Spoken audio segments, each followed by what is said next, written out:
In the railroad's relentless push westward, cities did not want to get left off the map.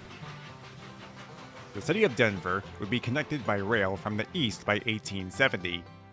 For continuing west, the pioneers faced only two options. They could head north along the Denver Pacific to Cheyenne and over the transcontinental overland route through southern Wyoming. Alternatively, the Denver and Rio Grande bordered the Front Range south to Pueblo, followed the Arkansas River through the Royal Gorge, and pierced the Rockies on a steep and treacherous clearing known as Tennessee Pass. Both of these routes were circuitous and padded the travel time, and Tennessee Pass became notoriously expensive to maintain and dangerous to operate. There were very clear topographical reasons for the paths, though.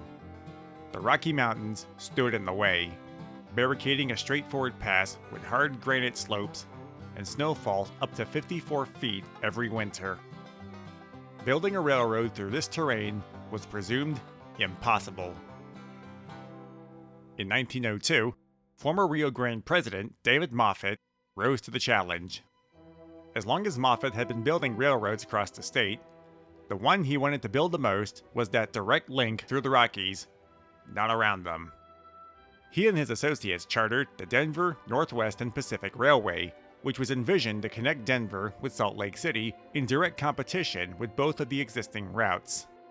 As the crow flew west from Denver, the path they would take would be straighter, less strenuous to climb than the Rio Grande, and more direct than the overland route. But to keep the grade constant, the roadbed would have to be blasted and carved using nitroglycerin against solid rock.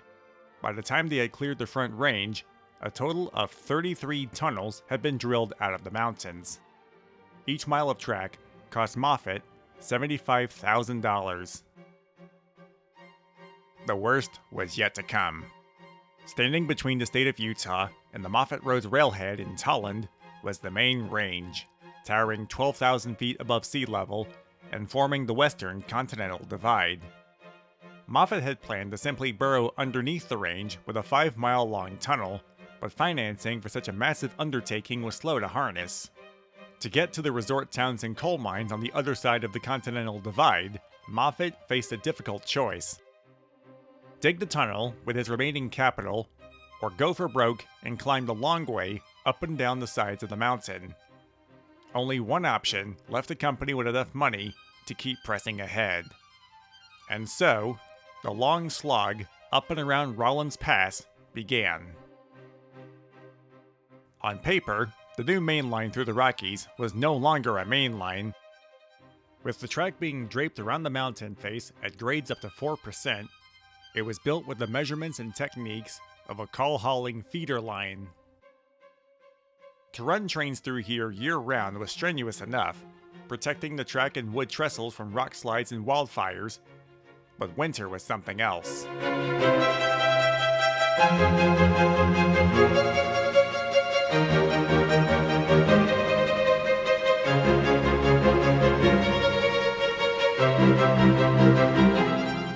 Only a month after the temporary route was opened, a passenger train was stuck in a drift 20 feet high for an entire day.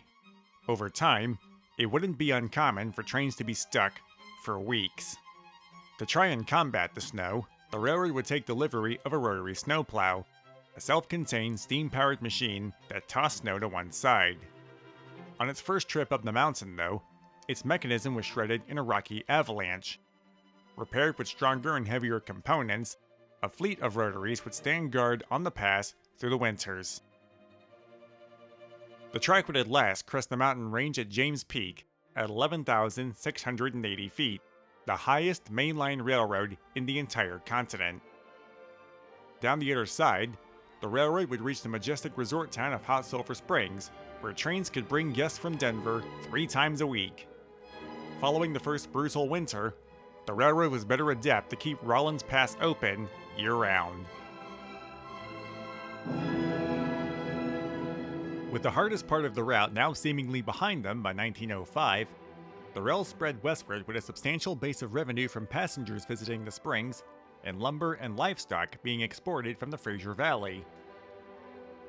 The biggest sources of revenue, however, coal, oil, and gilsonite, were still far-flung across Byre Canyon and Gore Canyon, and Moffat only had so much money to build with to get more revenue to keep the trains running. As it turned out, a competitor was playing dirty. Edward Harriman had harnessed the Union Pacific's overland route across southern Wyoming and only had to make subtle moves in order to stifle any competition. He had already decreased backing from capital investors supporting Moffat from New York, but saw how close the other railroad was coming to encroaching on his empire. Before the track could be laid through the treacherous Gore Canyon, Harriman threw up a shill company across its route. Apparently, the New Century Light and Power Company had claimed the entire canyon to be dammed for hydroelectricity, which would wash the entire surveyed route underwater. This would force Moffat to either throw in the towel or build through another daunting mountain pass. Instead, Moffat solicited help from a person within the federal government. US President Theodore Roosevelt just so happened to be on a hunting trip in the area. He was informed of the dam proposal by his constituents who were supporting the Salt Lake Line. With predominant support from his party, the Department of the Interior was informed to drop the proposal. Moffat had scored a victory for his railroad, which would turn hollow. Despite getting track laid to Yampa and Steamboat Springs, whatever freight they could pick up in the region would have to face the return trip through Rollins Pass, a costly and lethal operational nightmare. This hampered the railroad's viability, leaving Moffat to search for more funding wherever he could. In 1911, while in New York City searching for more funding, he passed away at the age of 73. With no revenue to pay back their investors, the Denver, Northwest and Pacific went into two separate receiverships in 2 years, ceasing to exist as a company on April 30th, 1913.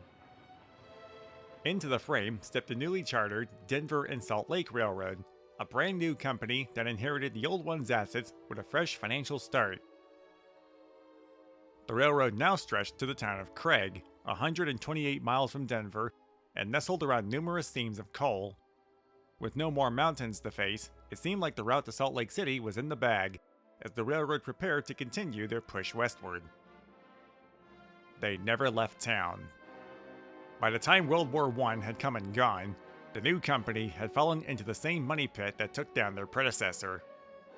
Rollins Pass was sapping the Salt Lake Line by nearly $1 million every year, and was fast becoming a proving ground for accidents caused by runaway trains.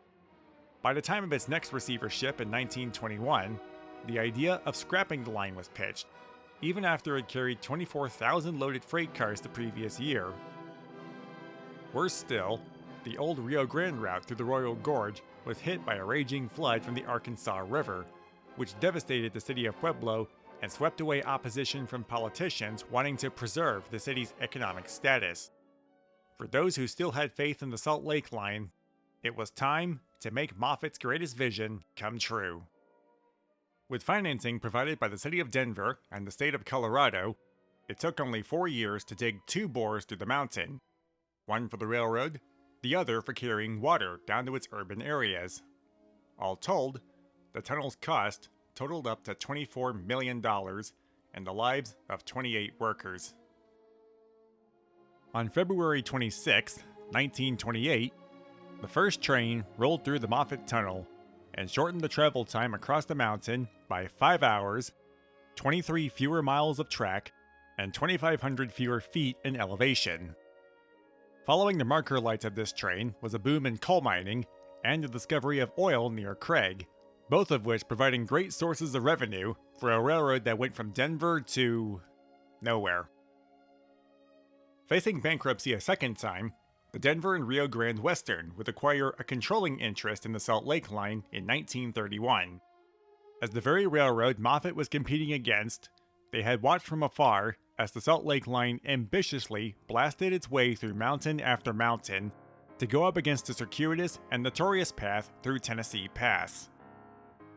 Despite obvious financial shortcomings, they proved that there was money to be made in those mountains and became a reliable source of transportation for farmers, loggers, miners, and tourists.